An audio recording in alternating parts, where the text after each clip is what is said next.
compagnie d'un abonné. Bonjour. Hey! Quoi t'es pris? Veux-tu que je te téléporte? Non! Je continue.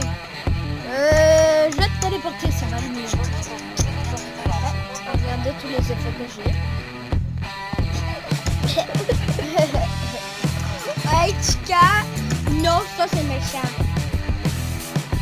Ouais, c'est mon seul abonné. Et là, on est le...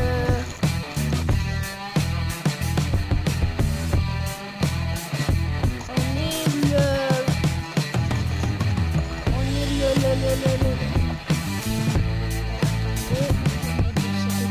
est samedi le 9 juin 2018. Ouais.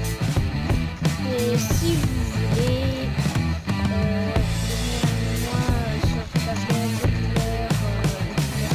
Mais pas mes PC aussi on peut, mais par exemple PS4, PS3,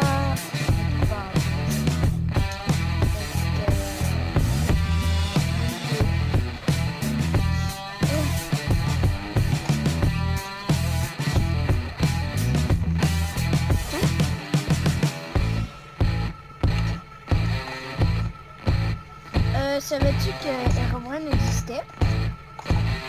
Non. Ouais, ben il est dans cette map-là. Hein? Il va me bouffer, c'est pas bon. C'est vraiment pas bon.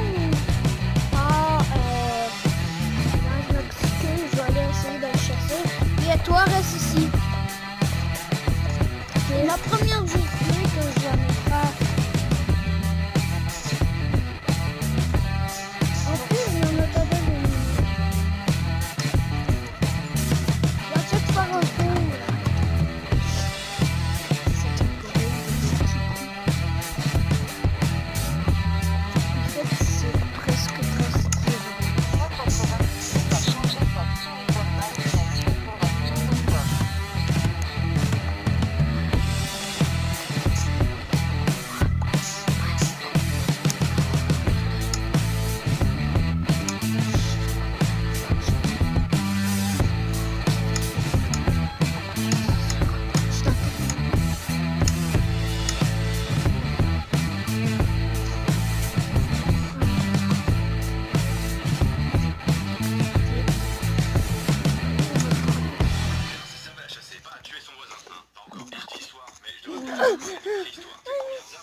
Ils ont commencé à fabriquer des trucs plus compliqués comme des lances ou des saguets qui servaient à propulser les lances plus loin, puis des arcs, des épées, des tromblons, des tanks, des bazookas. Oula, j'ai avancé un peu vite en fait. Bref, au début on tapait avec un petit peu tout ce qui nous passait sous la main. Le créateur de la première arme à feu a été la première personne à mourir d'une arme à feu. Fou pour la simple et bonne raison que c'est pas hyper évident en fait de savoir qui a inventé la première arme à feu en fait. Les historiens considèrent que les toutes premières armes à feu de l'histoire sont les lances de feu, inventées par les Chinois au 9e siècle. C'était assez ingénieux comme truc. En fait, ils fixaient un genre de tube en bout Je crois, mais je crois pas qu'ils vont me voir. à partir de charbon de bois, de salpêtre et de soufre, et une fois allumé, ça fonctionnait comme une sorte de petit lance. Ah, ma poêle! Ils ont commencé à y ajouter des morceaux de fer qui étaient propulsés dans tous les sens lors de l'explosion, un petit peu à la manière d'un fusil à pompe. Les premières lances de feu étaient à usage unique, mais imagine le truc, hein. T'es en train de te battre à la lance contre un type un petit peu plus fort que toi. Bah, tu recules un peu, quoi, t'allumes la mèche, et bah, le type se prend un tir de ferraille dans le bide. Forcément, ça donne un petit peu l'avantage. Quand ils se sont rendus compte de l'utilité du truc, ils en ont fabriqué des plus costauds, en métal, qui pouvaient tirer plusieurs fois. Puis ils ont viré la pointe de la lance, parce que finalement, comme arme, c'est suffisant avec un truc qui peut tuer les gens à distance. Et voilà, quoi, tu te retrouves avec l'ancêtre du fusil. Ils en ont construit ensuite des plus gros aussi, hein, qui ne pouvaient pas être utilisés par une seule personne. Et voilà, t'as l'ancêtre du canon. Excellent. Tout ce qu'on a autour de nous peut servir d'arme, un robot.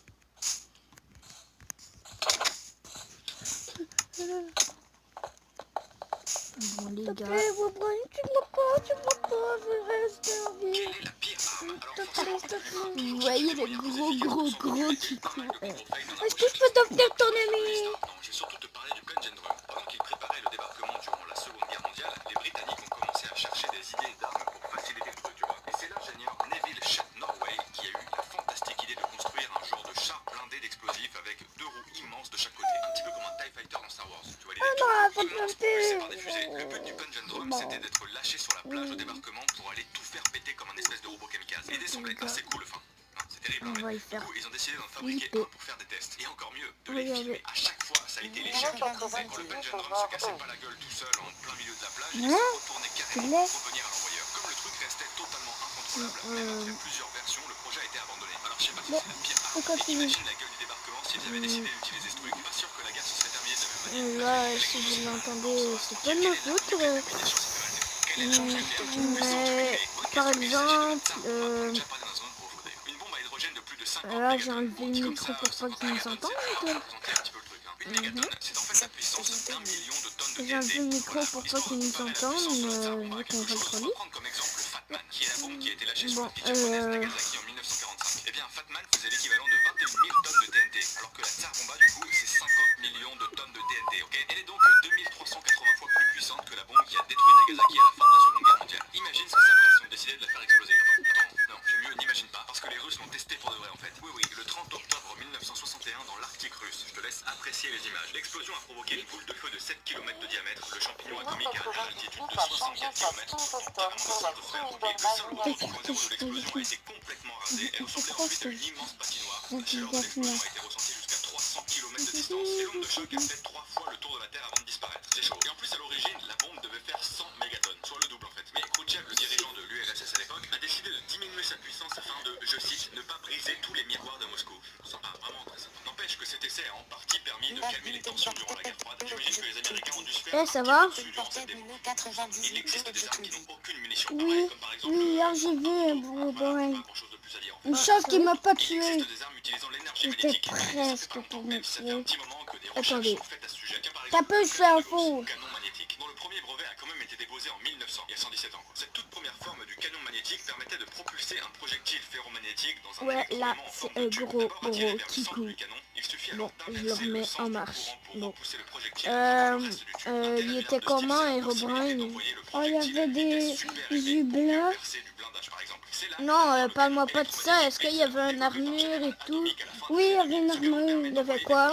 Une épée en diamant et une armure en diamant. Il y avait juste un gilet en diamant. Ah, ok. Bon, ben...